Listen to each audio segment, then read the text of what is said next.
Praise the lord.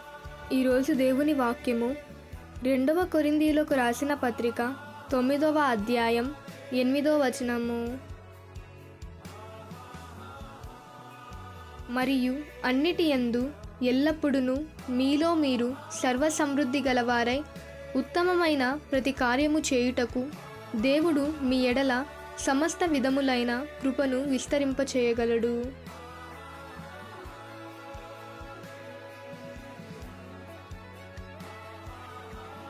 And God is able to bless you abundantly, so that in all things, at all times, having all that you need, you will abound in every good work.